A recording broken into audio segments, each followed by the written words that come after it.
नमस्कार। मैं डॉक्टर जेके और आप देख रहे हैं मेरा YouTube channel health awareness with JK. आज की वीडियो में मैं आपको बताऊंगा कि रीवा एमपी से मरीज़ नागपुर के लिए गाड़ी बुक करता है। एम्बुलेंस, निजी एम्बुलेंस। जब यहाँ मरीज़ का इलाज होता है, यहाँ मनी माइंडेड डॉक्टर जो रहते हैं, यानी पैसे के लालची, वो पहले तो मरीज़ को सबसे बड़ी बात की क्लियर बताएंगे नहीं कुछ। फिर जब मरीज़ 3-4 दिन यहाँ इलाज करा के परेशान हो जाएगा तो उसके साथ वाले कहेंगे कि हम अपने मरीज़ को बाहर ले जाएंगे। फिर वो डॉक्टर क्या करेंगे कि आजकल करके 1-2 दिन तो झेला देंगे, सिर्फ किस लिए? पैसे के लिए, कि 1-2 दिन रुक जाएगा तो हमारा चार्ज बन जाएगा, हमारी फीस बन जाएगी। ऐसा करते हैं। इसके बाद जब आपने एम्बुलेंस नागपुर के लिए खोजी, निजी एम्बुलेंस, यहाँ से शुरू होता है एम्बुलेंस का नाटक। कैसे एम्बुलेंस वाले आपको बेवकूफ़ बनाएंगे। आप बोले कि हमको नागपुर जाना है, जहाँ कंपटीशन में एम्बुलेंस वाले एक से बढ़कर एक कीमत उतारेंगे। आप 30,000 में तय कर लोगे, दूसरा आराम से 28 में हो जाएगा, तीसरा 24 में हो जाएगा, 22 में हो जाएगा। इस तरह रेट कम करके आपके मरीज को लेके चल देंगे। अब यहाँ जो टेक्नीशियन जाएगा आपके एम्बुलेंस में, उसको यही बताएंगे कि एक्सपर्ट टेक्नीशियन है, 5-6 साल 10 साल से हमारी गाड़ी में चल रहा है। बिल्कुल यही सब केस ले जाते हैं। ये डॉक्टर साहब आपसे कंसेंट फॉर्म जो होता है, अनुमति सहमति पत्र एम्बुलेंस का, उसमें क्या लिखा रहता है कि आपका मरीज बहुत सीरियस है, आपके मरीज को ये मर्ज है, आप इस जगह से इस जगह मरीज को ले जाना चाह रहे हैं। इलेक्ट्रॉनिक डिवाइस हैं, गाड़ियां हैं, वो कहीं भी धोखा दे सकती हैं। इसमें हमारी जिम्मेदारी नहीं है, इसमें आपकी जिम्मेदारी होगी। आप अपने स्वयं के रिस्क पर मरीज को यहाँ से ले चलिए।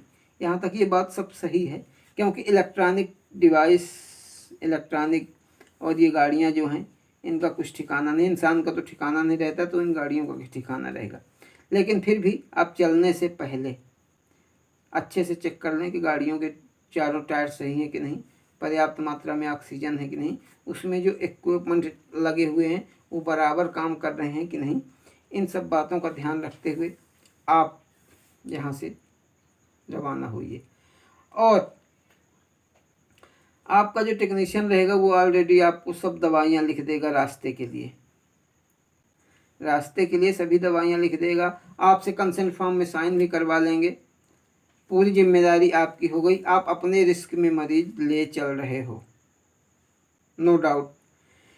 यहाँ से आप मरीज रीवा से लेके निकले, यदि आपने 15 से 20 हज़ार एडवांस दे दिया, बोले कि हम 5,000, 3,000, 4,000 जो भी बचा है वहाँ पहुँच के देंगे, तब आप एक काम कर सकते हैं कि पूरा पैसा एडवांस दे दीजिए, उसमें कोई दिक्कत नहीं है। आप वहाँ जाओगे तब भी दोगे, नहीं जाओगे, जहाँ जाओगे वहाँ तक का दोगे। लेकिन जब आप नागपुर के लिए तैयारी बनाए हो तो आप पूरा एडवांस दे दो, कोई दिक्कत नहीं है। लेकिन आपको करना क्या है, जब सब दवाइयाँ ले लिया, आपका मरीज सीरियस है, आपने अपने ऊपर रिस्क ले लिया और यहाँ से नागपुर के लिए प्लान बना लिया, पूरे इक्विपमेंट गाड़ी में लगे हैं, जो जो आपके मरीज को चाहिए, जो आपके मरीज को आईसीयू में चल रहे हैं, वो इक्विपमेंट के साथ आपने चल दिया। अब यहाँ से जाने के बाद इनका खेला कहाँ से शुरू होता है? जो ये टेक्नीशियन रहते हैं, एम्बुलेंस संचालक रहते हैं, यदि आपने इनको एडवांस दे दिया तो ये पर्याप्त भाड़ा लेने के लिए कोशिश करेंगे कि आपको जबलपुर में शिफ्ट करा दें। जिन हॉस्पिटलों में इनका जुगाड़ रहता है, इनको कुछ पैसे वहाँ से मिलते हैं भारी भरकम कमीशन के रूप में, तो वहाँ कोशिश करेंगे हम शिफ्ट करा दें। अब आप जब कटनी क्रॉस करोगे, जबलपुर पहुँचने लगोगे, तब आपको ये शो करने लगेंगे कि आपका मरीज गड़बड़ हो रहा है, नागपुर नहीं पहुँच पाएगा। अरे जब नागपुर नहीं पहुँच पाएगा, गड़बड़ हो रहा है, हम अपने रिस्क में ले चल रहे हैं, तो भैया तुम क्यों परेशान हो? फिर आप किस लिए आए हो? आप रास्ते में, आप भगवान नहीं हो, निश्चित है कि आप नहीं बचा पाओगे। लेकिन जब हमारा मरीज गड़बड़ हो रहा है, सीरियस हो रहा है, आप उठाने के 3 घंटे बाद सीरियस हो गया, तो हम हॉस्पिटल में ले ही जाएंगे तो क्या होगा? जब जितने इक्विपमेंट हॉस्पिटल में रहते हैं, जितना मटेरियल गाड़ी में रहता है, उतना इक्विपमेंट मटेरियल आपकी गाड़ी में है, एम्बुलेंस में लगा है, पूरी दवाइयाँ आप लिए हो, टेक्नीशियन साथ में बैठा है, तो फिर सीरियस हो रहा है तो दवाई करो, मैनेज करो ना। ये थोड़ी है कि तुम भगवान हो बचा ही लोगे, लेकिन कोशिश तो करो। यदि आपका मरीज गड़बड़ हो रहा है, कह रहा कि नागपुर नहीं पहुंच पाएगा, टेक्नीशियन ऐसा बोल रहा है कि नागपुर नहीं पहुंच पाएगा, तो जबलपुर में ही पहुंच के क्या करोगे? जबलपुर में ही शिफ्ट कर दोगे। तो जब वो ये तुम्हारे में हिम्मत है तो उसका ट्रीटमेंट करो, उसे बचाने की कोशिश करो। बचा नहीं सकते हो, तुम भगवान नहीं हो कि बचा लोगे, लेकिन कोशिश तो करो। और यदि तुम ये बोल रहे हो कि नागपुर नहीं पहुंच पाएगा, तो फिर जबलपुर में शिफ्ट करने का क्या मतलब है? जबलपुर में भी शिफ्ट कर दोगे तो 1 घंटे, आधे घंटे, 2 घंटे रहेगा, इसके बाद पेशेंट खत्म हो जाएगा। ऐसा इसलिए कर रहे हैं क्योंकि आपसे ये एडवांस भाड़ा ले चुके हैं। 500 किलोमीटर का ले लिए हैं, 500 किलोमीटर में आपका 230 किलोमीटर का पर्याप्त भाड़ा ये ले लेंगे, उसमें लौटाएंगे नहीं, कहेंगे कि आप ही ने शिफ्ट कराया है। और हॉस्पिटल में 2 घंटे भी रुक गया तो इनको जो मिलना चाहिए वो तो हॉस्पिटल वाले इनको दे ही देंगे, क्योंकि वो आपसे ले लेंगे। आपका इमरजेंसी केस रहेगा, सीरियस मरीज रहेगा, जितना मनमाना चाहेंगे पैसा जमा कराएंगे, आप मजबूरी में जमा करोगे, क्योंकि उस समय आपको कुछ नहीं दिखेगा, सिर्फ लगेगा कि हमारे मरीज की जान बचे। अरे हॉस्पिटल पहुंचने से क्या होगा? हॉस्पिटल पहुंचेंगे, आप एम्बुलेंस के वेंटिलेटर से हटा के हॉस्पिटल के वेंटिलेटर में रख देंगे, जो दवाइयाँ चल रही हैं वो हॉस्पिटल में चलेंगी। डॉक्टर क्या करेगा? मरीज की जो कंडीशन गड़बड़ हो रही है उसके अकॉर्डिंग जो इंजेक्शन लगेगा वो तो एम्बुलेंस में भी रखा है, जो टेक्नीशियन साथ में है वो भी लगा सकता है। तो यदि आप अपने रिस्क में मरीज को ले जा रहे हो, पूरा कंसंट्रेशन सब भर दिए हैं, तो फिर आप नागपुर के लिए यहाँ से चले हो तो नागपुर ही ले जाओ, या तो रीवा से ही प्लान बनाओ कि हमको जबलपुर चलना है। लेकिन नागपुर का प्लान बना के नागपुर का भाड़ा दे के आप जबलपुर में मत शिफ्ट कराइए। इनका कहना है कि आपका मरीज नागपुर नहीं पहुंच पाएगा, तो जब नागपुर नहीं पहुंच पाएगा तो जबलपुर में पहुंचा के कौन सा तीर मार लोगे? क्या डॉक्टर वहां का बचा लेगा? तुम भी नहीं बचा पाओगे, डॉक्टर भी इंजेक्शन दवाई ही देगा, चमत्कार नहीं करेगा। तो जब इतना कॉन्फिडेंस से कह रहा कि नागपुर नहीं पहुंच पाएगा, तो जबलपुर में पहुंचा के क्या करोगे?